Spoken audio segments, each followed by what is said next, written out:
Son of a bitch is blaming me.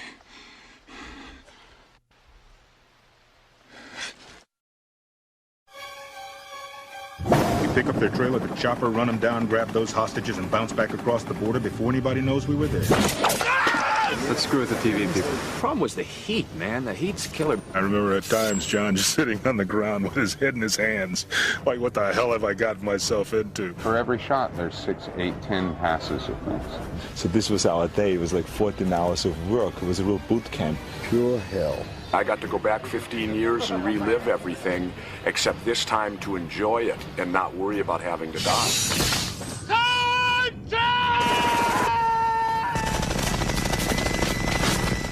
Shooting those many bullets coming through that gun with that power, it was an amazing experience. They don't put this in acting class. They'd have a bigger dropout rate. If it bleeds, we can kill it.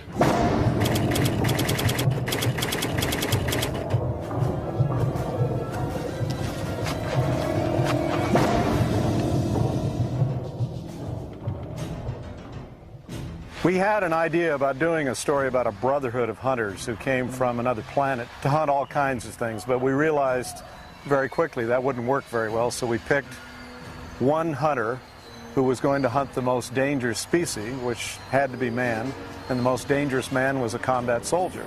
It's one of those simple ideas that once someone has the idea, everyone else says, oh, why didn't we think of that? It was a spec script. Thomas Brothers, two first-time writers at the time, basically couldn't get anybody to read the script, didn't have an agent, slipped it under a door of an executive, Michael Levy, at Fox.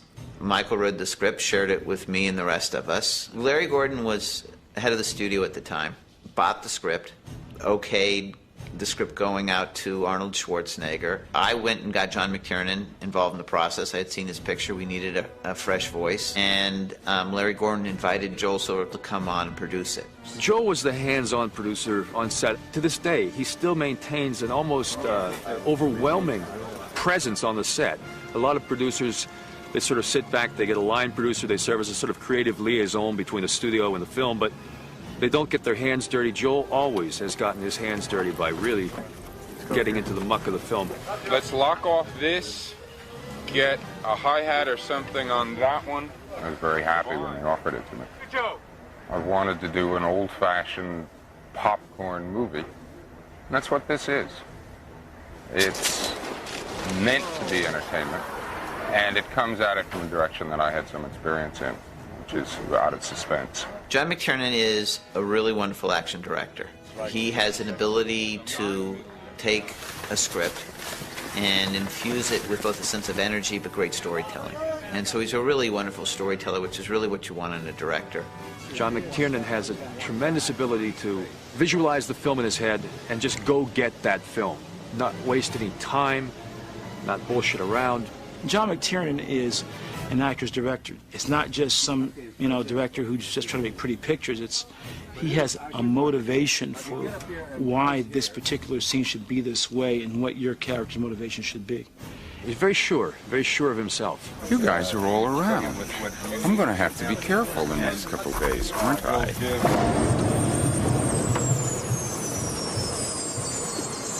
I always wanted to do a film like The Wild Bunch or The Magnificent Seven or something like that, where a team of guys work together, and rather than relying just on yourself. And it's much more realistic.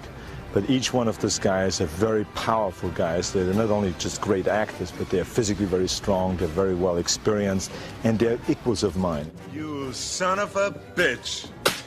There are very few people who can be the counterweight to Arnold. What's the matter? The CIA got you pushing too many pencils? Make it easy on yourself, Dutch. I wanted somebody very strong, who's a good actor as well as being very physical. And there are very few people around you could consider once we got the list out. Carl jumped right out. I was hanging out in that jungle called Hollywood, very much like this jungle here. Went in one day into this office. It was very hot, steamy like today, you know, a lot of bugs crawling over you and that kind of stuff. Went to this producer's office, was very air-conditioned, saw this name outside, and, you know, neon light and a fan inside and all that stuff, bush kind of furniture and stuff. So I walked in, sat down, made myself comfortable, and this man kept walking back and forth, back and forth. Finally, he was introduced to me, Joel Silver, the producer, and he comes up to me and he looks at me and says, "Hey, kid, you know what? I got a place for you. I got a movie for you. I want to do a movie about boxing. But before I do that, I've got another movie, In the Jungle. You look like you belong there. How about being in this movie? I'm gonna make you famous. I discovered you." Just like every other producer I've met, right, over the past 15 years, they discovered. I said, sure, I'll do this movie for you, right? So that's how I'm here. You're hit. You're bleeding, man. I ain't got time to bleed. In there? I play a guy in this by the name of Sergeant Blaine, and Sergeant Blaine is a 250-pound, shall I say, killer who chews tobacco. Bunch of slack-jawed faggots around here. This stuff will make you a goddamn sexual tyrannosaurus. Just like me. Oh, Jesse was a hoot. He came on very big, and it took us a little while to calm him down and get him closer to real.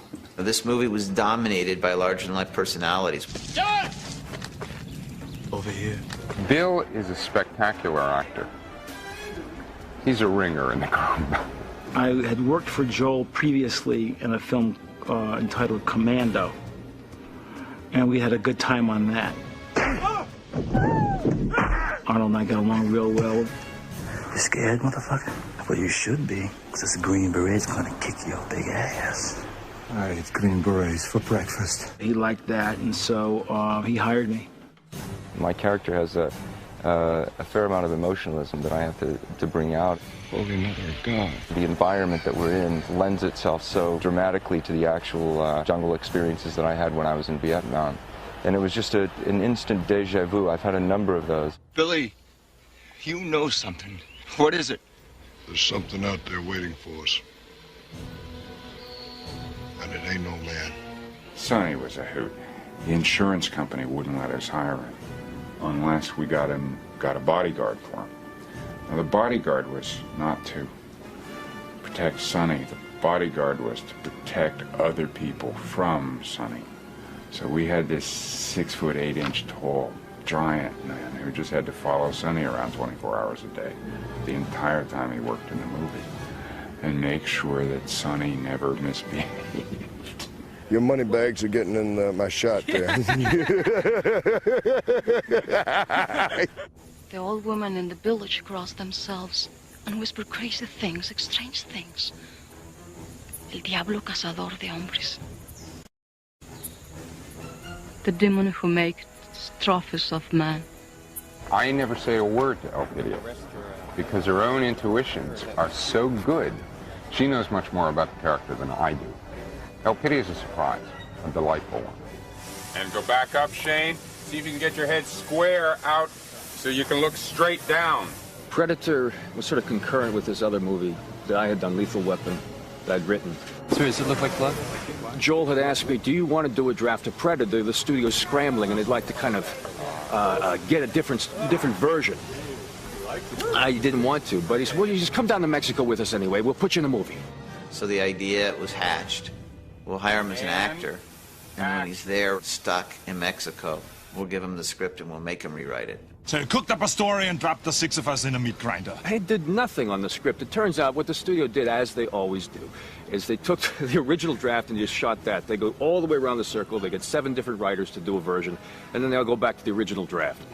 Well, all the way through this, I was stealing a Robert Altman technique of, if you can, get actors who can bring something to the table, and then turn them loose.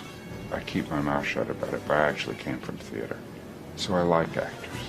Studio executives think that what they want was guys who love cars and guns and stuff like that. We got to get a guy who loves cars and guns to do an, quote, action movie. So I would sort of hide the fact that I maybe ever knew anything about actors or that I liked them or anything like that. Cars and guns, love cars. It was one thing that John McTiernan was real on target with in regards to bringing us down here a week prior, and it helped out immensely. We brought in a military trainer with them. Oh, we had Gary Adolph Goldman. I nicknamed him Adolf. It was a typical training for the way that Army soldiers move in the jungle, the way they deliver hand signals to one another. Joel said, hey, Bill, how'd you like to go down and spend 8 weeks in Puerto Vallarta? And we thought, oh, this will be cool. We'll go learn to be like soldiers, kind of move like soldiers. Actually, it was kind of miserable and awful, and I got bee stung, and I got this and that. So their rehearsal period was, see you guys, you report to the truck in the morning, we're driving you 20 miles out, and you walk back. Gary really, in my mind, made a lot of things work that weren't in script necessarily, but we had a real feeling and a sense of camaraderie and what we were after, and also a sense of the how to do. You know, with a really realistic selection of guns and a really good weapons advisor and a good military advisor, you know, it lent an additional sense of realism. We had to take in 1 week and teach these guys how to make themselves look like combat veteran special forces soldiers. Jesse was a Navy SEAL. He didn't need the training. He cakewalked through the training because he's such a tough guy, you know. I'll put it this way, I wouldn't want to go in real with these guys, but I'll definitely do a film with them. I know, Jesse voiced that opinion a couple of times. I don't agree with that. First morning I was there, Arnold says, hey, we're going to go to the gym and work out. There was a subtle sort of competition, I think. Get up at 4 in the morning because you want that pump, but you don't want the other guys to see you getting that pump, because when you walk onto the set, you know, and you look that good, it's got to be natural. You can't work out that hard. You know, nobody does. God just blessed you, you know. And so at 5:30 in the morning, Arnold's knocking on my door going, get up, we're going down to work out. And they would run for an hour and a half. Just run the hills of Puerto Vallarta. So I get up, go downstairs with them to work out, and they proceed to torture me. They work out for another 20, 30 minutes. They eat breakfast and get on the bus and go up into the interior. Arnold's going, more reps, more. You know what I mean? He goes, what are you, a wussy? Pick up that weight. After we finished work, they would come back, I'm not exaggerating, and run another hour. And work out for another hour, eat, and then go to bed. Every once in a while, you know, you'd walk in there, of course, and there'd be another guy or 2 guys over in the corner pushing some iron, and, you know, I did a couple of times. You know, I walked in there and said hi to them and looked around and said, what are you guys doing? And, wow, man, you guys are really working hard. And walk out, go find a place to get some coffee, wait till they're gone, and then go in after they're gone, you know. Give nothing away. Give nothing away. Well, 2 hours later, I couldn't move. I was completely unable, stiff, whatever. But not been more pain in my life. Arnold was taking great pleasure from this. The biggest thrill for me was when we hit wardrobe. And I happened to view Arnold's wardrobe tape, and when my arms taped out 1 inch bigger than Mr. Olympia's, that made Jesse Ventura feel pretty good. Well, I'm very happy about that, because then my joke worked. Because I told the wardrobe department they should tell him that, so I can bet him a bottle of champagne afterwards when he comes to the gym. He came to the gym 2 days later and he says, you know something, Arnold? We should measure our arms. Who has bigger arms? I said, of course we should. I said, let's bet a bottle of champagne. He says, of course we should. And then we measured it and my arm was 3 inches bigger than his. What the fuck? And he lost a bottle of champagne. So, I mean, you know, the psych-out trips, they work on everybody, and bodybuilders and also on wrestlers. It was good. Seen some badass bush before, man, but nothing like this. I hear ya. This shit's something. Makes Cambodia look like Kansas. Well, in an action movie, geography is tremendously important. Physical proximity or physical relationship is often at the center of a physical conflict. We've spent whole days working on hillsides that were, you know, like this. And I'm still walking around with a nearly broken wrist. I was climbing looking for a camera position, and the tree I was on broke and dropped me on my head. I think if you check with some of the other publicity people, you'll find there's a picture of the director sticking in a pile of rotten roots with his legs up, and that's it. The physical thing every day, you don't find yourself even sitting down. I mean, we had to prop this chair up so I could sit straight, right? Standing, you can't stand anywhere that's flat. It's always on an angle on a hillside. So even between the shots, you still have to, you know, it's still tension. It's always tension. Visually, you've got to create that whole environment that will put people a little on edge. It's a major minefield, and Don guided me through the minefield. I will be forever in his debt for that. All the accoutrements of gripping equipment and lighting and all the rest of it have had to be hauled up and down hills endlessly. Actually, Very, very heavy real jungle is cinematically not very interesting because you can't see anything. You know, your horizon ends at about 4 feet. We would wind up going through and trimming out leaves, not doing any damage, trimming out leaves so that you could see through at some distance. If you look at Predator just as a design of a film, it's extremely well designed. We've had to use the environments that John and the producer selected for us and basically make those work. And we've had to build some trees. We've built 4 or 5 trees out of styrofoam and fiberglass to try and get some of the scale back into the jungle, some of the big root systems and just the large trees that you don't find in these areas.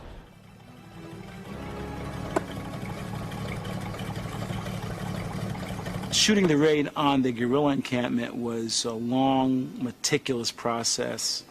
It's just so brilliantly done. I mean, that was one of the classic action scenes, one of the first and one of the big action scenes. We killed one of the hostages. We move. Mac, Blaine, the nest. Billy, Buncho, the guard. Hawkins, Dillon, back up. As soon as they're set, I hit the field up. Yeah, the challenge for me was conceptually, as far as the scope of the stunts, to what magnitude. Every stunt's been done, every application has been done. To me, it was come up with something new.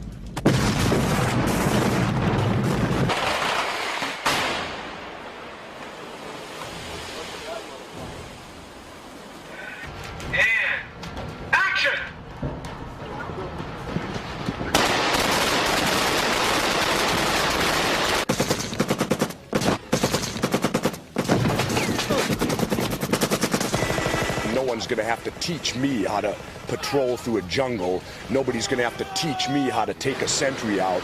And nobody's going to have to teach me how to fire the most awesome weapon, handheld, the world has ever seen. Jesse had that huge Gatling gun, which makes so very little sense. I think it fires somewhere around the range of 3 to 5,000 rounds a minute. When this thing went, it was like the people were all set with their cameras, but no one took a picture because it was like... And they all just stood there. The cameras came down, the mouths dropped open. It was like everyone just... And that's the cut. Put him out. Sergeant! Sergeant! Who get us today? I don't know. I only saw one of them camouflaged. We never really saw the Predator, and that's one of the wonderful things about that movie. I mean, we saw, even when my character is shooting and the arm goes off and all that sort of stuff, what my character saw was this sort of apparition that looked like the plants, but he saw the movement. When you design for visual effects, there are many more parameters that have to be considered than just the camera in action. We have a red suit that he runs around in the jungle with, and we pull mats off of it. The full camouflage effect, which is made up of a bunch of concentric inlines, we call them. There'll be the film that created the Predator, the background, and what's inside the Predator. We're also doing the heat vision that it uses to see with, so that the audience doesn't just see heat, which is kind of a disorienting image. We are shooting regular color film of the background and also a heat image all at the same time, and then combining them together later optically. So in order to do that, both cameras have to see from the same perspective, which we accomplish with a beam splitter, so that the audience knows what they're looking at, and yet at the same time you can see a very startling and spooky image of what the Predator sees. So that then when those glasses come down, you're real close to the camera, actually. Okay. We have a lovely little guy who comes to us from the optical house in New York. He takes measurements of everything, and the angles and this and that, and You know, he's got a protractor alongside the camera and a surveyor's transit, and he checks absolutely everything and says, no, you can't shoot that, you can't shoot that. And he runs up and measures this and measures that. And 3 hours later he says, all right, maybe you can try it. And that requires sometimes 6 hours to shoot 1 3-second cut. We had to go off and start shooting the movie, and they were late turning out The Predator, and we all were desperately anticipating, it's coming, it's coming, it's coming, it's here today, no, tomorrow, finally, the day it arrived. And they took the crowbars and pried it open and opened it and lifted it out of the box, and we all looked at each other and said, oh, are we in trouble? Yeah, I don't know. Maybe if you shoot it from a low angle up, it would look bigger, you know? It just was kind of like underwhelming. The original Predator was not the Predator that you saw. The original Predator was a red figure with one eye in the middle on kind of stilts that on wires and so on. I just remember standing there and looking across through the trees, and there's this giant red thing coming like this. Like just exactly what we had not been trying not to have, because it was impossible to move, and it was terrible. I shot a shot, 2 shots with the damn thing, and just sent it back to the studio saying, you really don't want us to continue with this, do you? And they looked at it and said, nope, wait, stop. We knew the production was going to have to shut down when we ran out of money. And it was one of those fortunate things that Larry Gordon was on board as a producer, because he was there to protect the financial integrity of the picture. In other words, he was there to beat somebody up to get us more money, which wasn't going to happen for a period of time because it needed Leonard Goldberg to come, and he took over the studio. He followed Larry in. He saw the movie and saw the potential of the movie, saw an hour of the movie, and okayed the funds to finish the picture. A break in shooting like that is actually a tremendous luxury. It's wonderful. Woody Allen now does it as part of his production process. He shoots most of the movie and then goes and edits it. And then he goes and finishes, but also reshoots the things that, now that he's had a chance to work with it in the cutting room to see what he can do better and to adjust it. And what I wanted to do was put the movie together first and then go back. It's by no means a calamity. It's actually it's an advantage. It gave us an opportunity to see the picture. And, you know, I think that really affected the end of the movie, because I think it was made bigger and more exciting and spectacular. And it's always great to be able to shoot the third act of a movie, knowing what the strengths and weaknesses of the first 2 acts are. And then we went to Stan Winston. It was wonderful. You're probably wondering why we brought you here today. Basically, what we're doing is making monsters. That's what we do, and we do it well. Stan had just done this before, and he knew how to go about it, and it was just a very different experience working with him. Joel Silver contacted me, and then I met with John McTiernan, and if I recollect, I believe it was Arnold that recommended that they contact me, because, of course, Arnold and I had worked together on The Terminator and have remained very close friends ever since. What the hell are you? The creature design evolved given the springboard of the Rastafarian warrior that I had seen the drawing of that Joel had on an airplane flying to Japan with Jim Cameron sitting next to me. And while I was on this airplane flight to Japan, I was sketching concepts for The Predator. Jim Cameron looked over to me and says, you know, I always wanted to see something with mandibles. And I went, oh, really? Well, so what? I think Stan Winston gave The Predator a great look. He came up with that unique hair design, came up with those jowls. He really created an indelible monster. He was going to be a warrior and a humanoid, muscled out warrior. And guys in the studio had known of Kevin Peter Hall and was just finishing suit work on Harry and the Hendersons at the exact same time. And I believe Kevin was somewhere on the 7-foot range. Immediately the concept became, let's get Kevin, who can in fact work in a suit, who is an actor, who can create a performance, can create a character. And here's a guy who is huge, and next to Arnold would make Arnold look like a peanut.